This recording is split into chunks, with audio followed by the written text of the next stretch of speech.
પ્રણામ વિદ્યાર્થી મિત્રો, માધવ વિદ્યા સંકુલ ઓનલાઈન ટીચિંગમાં આપનું હાર્દિક સ્વાગત છે।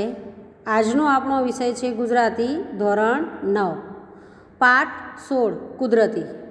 કુદરતી એટલે સ્વાભાવિક રીતે।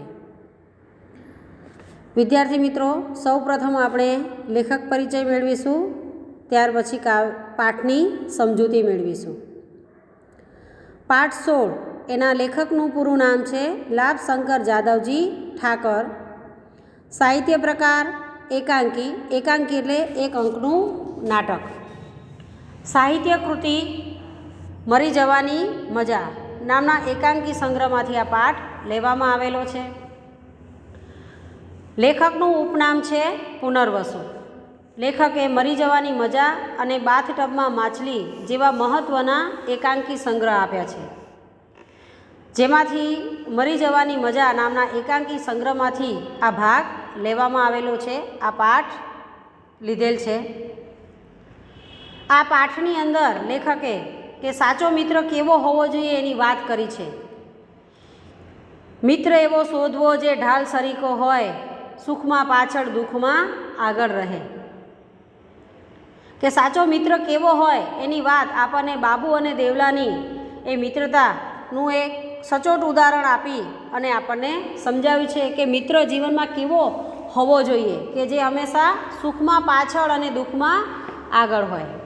તો જેમ સિપાહી જ્યારે યુદ્ધ કરવા જાય ત્યારે એક હાથમાં તલવાર અને એક હાથમાં ઢાલ હોય છે, કે ઢાલ જેમ એ શત્રુ સામે એનું રક્ષણ કરે છે, એમ મિત્ર પણ આપણે મુશ્કેલીના સમયમાં આપણું રક્ષણ કરે, આપણી પડખે ઊભો રહે એવો મિત્ર આપણે શોધવો જોઈએ। વિદ્યાર્થી મિત્રો, બાળપણમાં તમે વાર્તા રીંછ અને બે મિત્રોની વાર્તા સાંભળી જ હશે કે એક દિવસ એ બંને મિત્રો જંગલમાં ફરવા જાય છે। તો એક મિત્ર જે છે એ દુબળો પાતળો છે અને બીજો જે છે શરીરે હષ્ટપુષ્ટ છે। બંને ફરતા ફરતા આગળ જંગલમાં જાય છે અને અચાનક જ સામે એક રીંછને આવતું જુએ છે। તો જે મિત્ર દુબળો પાતળો હતો એ ઝાડ ઉપર ચડી જાય છે પોતાનો જીવ બચાવવા, અને જે શરીરે તંદુરસ્ત હષ્ટપુષ્ટ હોય છે એ ઝાડ ઉપર ચડી શકતો નથી, એટલે એક યુક્તિ કરે છે અને પોતાના શ્વાસ રોકી અને જમીન પર સૂઈ જાય છે। થોડી વાર પછી એ રીંછ એ સૂતેલા મિત્ર પાસે આવે છે અને એને કાનમાં કંઈક કહે છે અને થોડી વાર પછી ત્યાંથી ચાલ્યું જાય છે।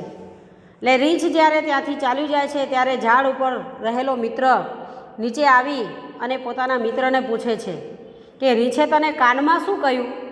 એને તને કશું કર્યું નહીં, તને માર્યો પણ નહીં, તને ખાધું પણ નહીં, અને કાનમાં કંઈક કહીને જતું રહ્યું, એવું તો તને શું ખાનગી વાત કરી?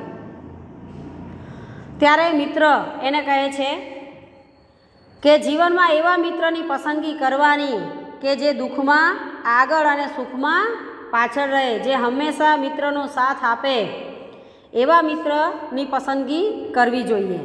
કે જે લાલચુ મિત્ર હોય, પોતાના સ્વાર્થ પૂરતો જે આપણી સાથે રહે, એવા મિત્રની આપણે ક્યારેય પસંદગી કરવી જોઈએ નહીં।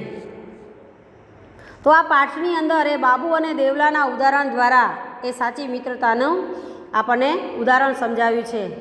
તેમજ પ્રાચીન કાળની વાત કરીએ તો ભગવાન શ્રી કૃષ્ણ અને સુદામા, એમની મિત્રતા પણ અતૂટ મિત્રતાનું એ શ્રેષ્ઠ ઉદાહરણ છે કે એક દ્વારિકાના રાજા છે અને બીજો એક ગરીબ બ્રાહ્મણ છે, એક અમીર છે અને એક ગરીબ વચ્ચેની મિત્રતા, કે ત્યાં અમીરી અને ગરીબી એ મિત્રતાના સંબંધમાં આડે આવતી નથી। તો કુદરતી એકાંકી એ લાભશંકર ઠાકરના મરી જવાની મજા નામના એકાંકી સંગ્રહમાંથી લેવામાં આવેલી છે। એકાંકીનું મુખ્ય પાત્ર બાબુ એ અચાનક મૃત્યુ પામે છે અને સાંજે પાછો જીવતો થાય છે, ત્યારે આસપાસના સગા સંબંધીઓને એના એક દિવસના સ્વર્ગમનના અનુભવો કહે છે। સવારે પેશાબ કરવા જતાં અચાનક જ એનાથી એક કીડી બચાવવાનું પુણ્યકર્મ થઈ જાય છે। એથી બાબુ એક દિવસ સ્વર્ગમાં પસાર કરી હજી આયુષ્ય બાકી હોવાથી પૃથ્વીલોક ઉપર આવે છે અને બધાને સ્વર્ગમાં રહેતા દેવલા અને ઇન્દ્ર રાજાની વાત કરે છે. આ એકાંકીમાં લેખકે કુદરતી રીતે એટલે કે સહજ રીતે થતા કામનો મહિમા દર્શાવ્યો છે. તો આ એકાંકીની અંદર લેખકે બાબુ અને દેવલાની સાચી મિત્રતા તેમજ દેવલોએ પોતાના બાળપણના મિત્ર બાબુને કહે છે કે આપણે ફરીથી સ્વર્ગમાં મળી શકીએ એ માટે તું પુણ્યકર્મ કરજે, એટલે કે કુદરતી રીતે થતા પુણ્યકર્મની વાત કરવામાં આવી છે. તો આ પાઠના પાત્રોમાં હરિલાલ, ચંદુ, કૃપાશંકર, કાશી, બાબુ અને દેવલો એ આ પાઠના એકાંકીના પાત્રો છે. હવે બાબુ મૃત્યુ પામી હોવાથી ઘરમાં શોકમગ્ન છવાયેલો છે, શોકમય વાતાવરણ છે. ચારે બાજુ રોકકળ સ્ત્રીઓના રડવાનો અવાજ સંભળાય છે. એના પિતા કૃપાશંકર એ પણ રડી રડીને એમની આંખો સૂજી ગઈ છે, વિખરાયેલા વાળ. એમના પિતા પણ ખૂબ જ દુઃખી થઈ ગયા છે, કારણ કે એક પિતા માટે પોતાની આંખ સમક્ષ પોતાના દીકરાનું મૃત્યુ થવું એનાથી મોટો કોઈ આઘાત હોતો નથી. કે પોતે જીવતા હોય અને પોતાના દીકરાને કાંધ આપવી પડે એ માતા પિતા માટે સૌથી દુઃખના દિવસો હોય અને આઘાતજનક એ ઘટના હોય છે. એમ કૃપાશંકરની હાલત પણ ખૂબ જ એ વ્યાકુળ બની ગઈ છે અને રોઈ રોઈ અને એમની આંખો પણ સૂજી ગયેલી છે. તો એ કાશીભાઈએ પણ કાળા કપડાં પહેર્યા છે, એ પણ રડી રહ્યા છે કે મારો 7 કોટનો દીકરો, મારો બાબુડો એ પોતે મૃત્યુ પામ્યો છે. અને એના કાકા હરિલાલ જે છે પોતે આવીને એ ઠાઠડી ઉપર બાબુને સીવડાવ્યો છે, એને સ્મશાને લઈ જવાની તૈયારી થઈ રહી છે. ત્યારે અચાનક જ એના કાકાની નજર એના આંખના પોપચા એટલે કે પાપણ ઉપર પડે છે અને એની બાબુની આંખોની પાપણ એ હલતી દેખાય છે. ત્યારે હરિકાકા એ પોતાને એના નાડીના ધબકારા જુએ છે કે બાબુ જીવતો તો નથી ને. તો એ નાડીના ધબકારા પણ ચાલતા હોવાથી એ નાડાછડીનો છેડો એ નાક આગળ રાખે છે કે જેથી શ્વાસના કારણે નાડાછડીનો છેડો આગો પાછો થાય છે અને બાબુ એ જીવતો હોય છે.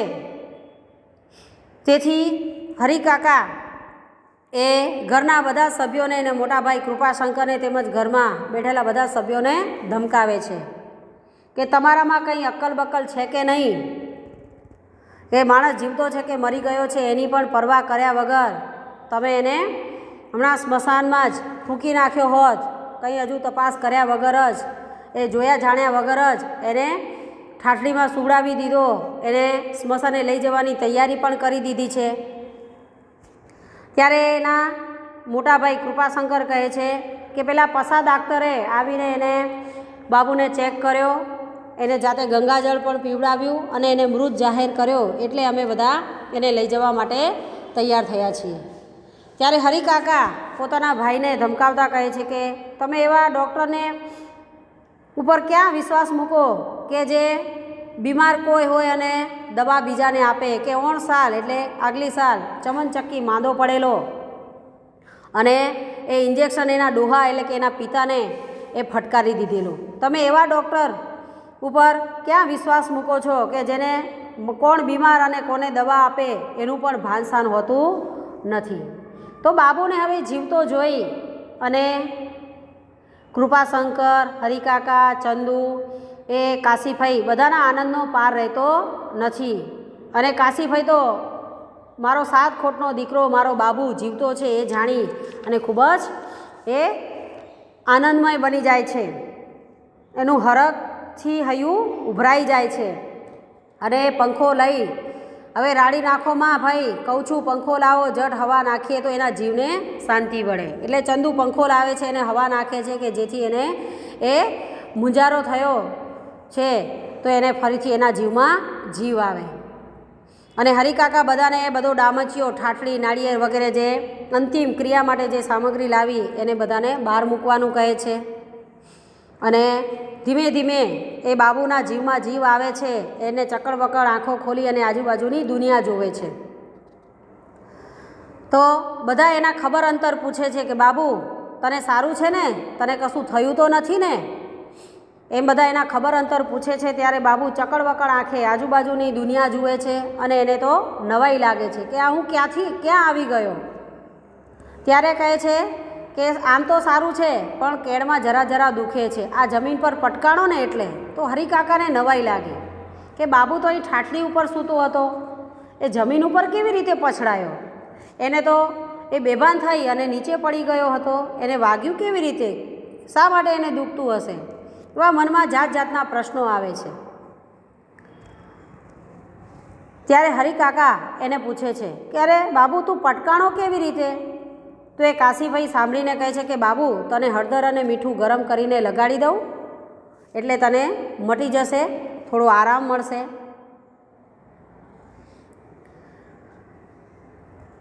તો કૃપાશંકર એ કહે છે કે જરા ગરમ મસાલો નાખીને બાબુ માટે ચા બનાવી લાવો.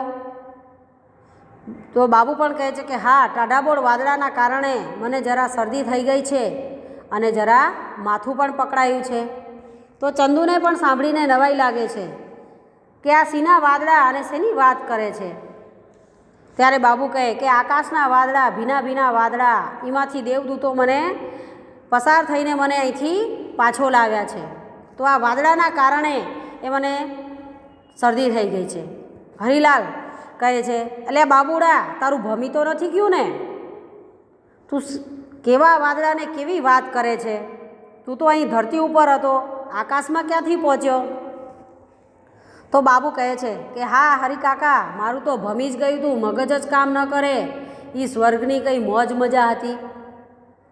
તો ચંદુને આશ્ચર્યચકિત થઈ એને પ્રશ્ન કરે અલે બાબુડા તું સ્વર્ગે જઈ આવ્યો? બાબુ કે તઈ હરિલાલ. કાકા કહે ના, સ્વર્ગ કેવું હોય છે જરા માંડીને વાત તો કર. તો ત્યારે બાબુએ પોતાના એક દિવસના સ્વર્ગગમનના અનુભવની વાત કરે છે કે એક દિવસ હું નવેરીમાં જ્યારે પેશાબ કરવા ગયો ત્યારે મને અચાનક જ મૂંઝારો થયો, ગભરાટ થઈ અને હું ત્યાં ઢળી પડ્યો. અને મારા રોતા મા બાપની વચ્ચે મને બે દેવદૂતો એ ફૂલની માફા ઉંચકી અને મને આકાશમાં ઊંચે ને ઊંચે ઉડવા લાગે છે.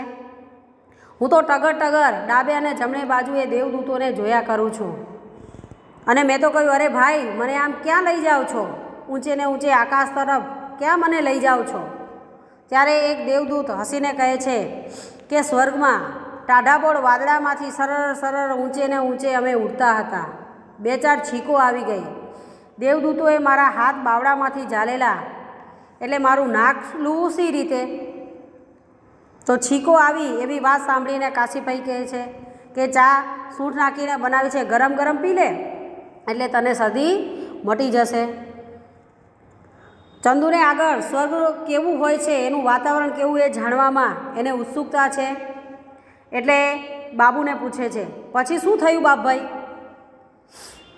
તો બાબુ કહે છે કે આ ઠંડા વાદળાથી મને છીકો આવી, મારો હાથ તો છૂટો નહોતો, મારું નખ લૂવું સી રીતે એ હજી હું વિચારતો હતો ત્યાં જ આકાશમાંથી એક અપ્સરા સરળ કરતી એ આવી અને એના રેશમી લુગડાથી મારું નાક લૂછ્યું. હું તો મૂંઝાઈ જ ગયો.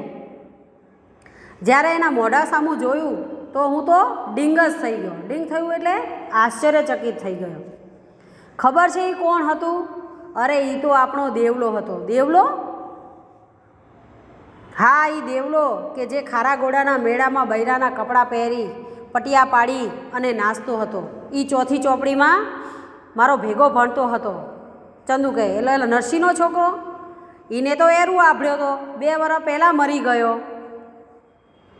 તો બાબુ કહે છે કે સ્વર્ગમાં એ અત્યારે અપ્સરા થઈ ગયો છે. તો એ બાબુ એ દેવલાને જોઈને કહે છે કે તું અહીં ક્યાંથી? કે તમારું નાક લૂવા આવી છું બાપભાઈ, મારું નામ છે દેવાંશી, હું સ્વર્ગમાં અપ્સરા છું. તો દેવલો એ પોતાનો પરિચય આપતા બાબુને કહે છે કે હું સ્વર્ગમાં એક અપ્સરા છું અને મારું નામ દેવાંશી છે, હવે હું દેવલો નથી. તો બાબુ કહે છે દેવલો તો અત્યારે જાણે રૂપરૂપનો અંબાર લાગે. એ તો મારું નાક લૂછીને અંતર્ધ્યાન થઈ ગયો. મને તો હરખ કંઈ એવો હરખ થાય. પછી તો દેવદૂતોએ મને સ્વર્ગના બગીચામાં ઉતાર્યો. ભાત ભાતના ઝાડ, વેલા, ફૂલ એક જુઓ ને બીજું ભૂલો, કંઈ પાણીના ફુવારા ઉડે ને મઘાટ આવે.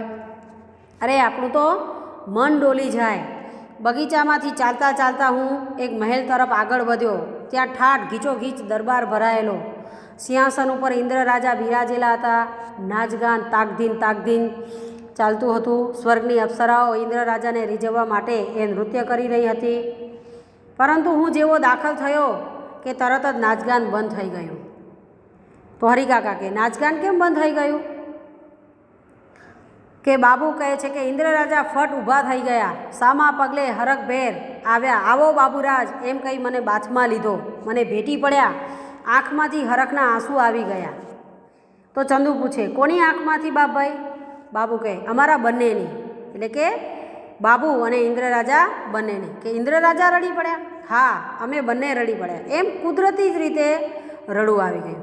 કે આપણી આંખમાંથી એક દુઃખના અને એક સુખના એમ બે પ્રકારે આંસુ આવે. તો આ કુદરતી રીતે હરખના આંસુ બાબુ અને ઇન્દ્ર રાજાની આંખમાંથી આવી જાય છે. પછી તો મને એમની પાસે સિંહાસન પર બેસાડ્યો અને આંખના ઈશારે ફરી તાકધીન શરૂ થયા. ચંદુને જાણવાની એ ઉત્સુકતા છે કે સ્વર્ગની અપ્સરાઓએ કેવા ગાયન ગાય છે. તો બાબુ કહે છે એ વળી આપણા જેવા જ પણ એકદમ સુરીલા સૂરમાં ગાનારો પાછો આપણો દેવલો જ ને. એણે કીધું ગાયન ગાયું. તો કયું ગાયન ગાયું હતું?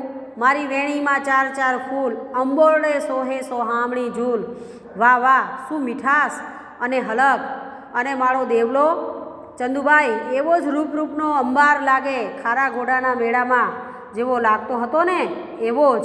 કપાળમાં નાની ટીલડી, આંખમાં આંજણ, હોઠ પર લાલી પટિયા પાડેલા, આમ પાછળ લટકતો છેડાવાળો રેશમી સાડલો પહેરેલો. વાહ શું એની અદા, શું એના ઈશારા. બીજી બધી અપ્સરા એની પાસે ઝાંખી પડે, એવો એ સુંદર લાગે. તો હરિકાકાને જાણવામાં રસ છે કે ઇન્દ્ર રાજાએ ખાલી નાચગાન જ દેખાડ્યા કે કંઈ ભોજન કરાવ્યું. ત્યારે બાબુ કહે છે કે જમ્યા વગર તો ઇન્દ્ર રાજા જવા દે. નાચગાન બંધ થયા એટલે ઇન્દ્ર રાજાએ કહ્યું કે હાલો બાબુરાજ જમવા પધારો. તો ઇન્દ્ર રાજા તને બાબુરાજ કહીને બોલાવે?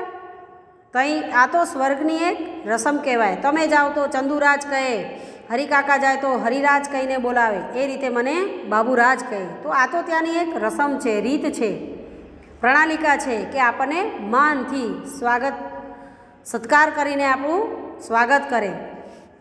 કૃપાશંકર કહે કે જમવામાં શું રસોઈ હતી બાબુ? છૂટું ચૂરમું વળી ઉપર ધાર ચોખા ઘીની અને પીરસનારો પાછો આપણો દેવલો સમ દઈને ખવડાવે. અરે પણ એના હાથનું આપણા બામણથી ખવાય બાબુ? એ ભેદભાવ સ્વર્ગમાં ન હોય બાપા. અને દેવલો એ તો હું એને કહું છું, ઓળખતો હતો એટલે કહું છું. બાકી એનું નામ તો દેવાંશી છે અને સ્વર્ગમાં અપ્સરા છે. અને ઇન્દ્ર રાજાના એના ઉપર 4 હાથ છે, એટલે કે એની કૃપા દ્રષ્ટિ છે.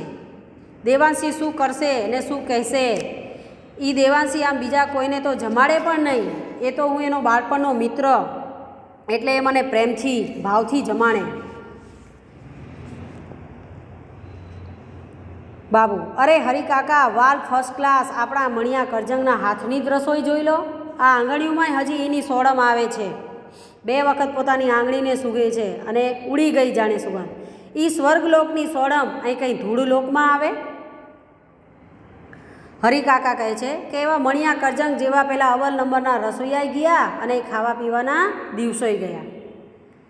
કે જ્યારે ચંદુના દાદા ગુજરી ગયા ત્યારે તો એની પાછળ 24 ગામની નાચ જમાડેલી. શું ઘી ખાધા છે એ વખતે. ઓહો, કે પહેલાંના સમયની અંદર માણસો એ ભાવથી પ્રેમથી એકબીજાને જમાડતા હતા. આખું ગામ 24 ગામની નાદ એટલે આખા ગામને ધુમાડે બંધ જમાડવાનું.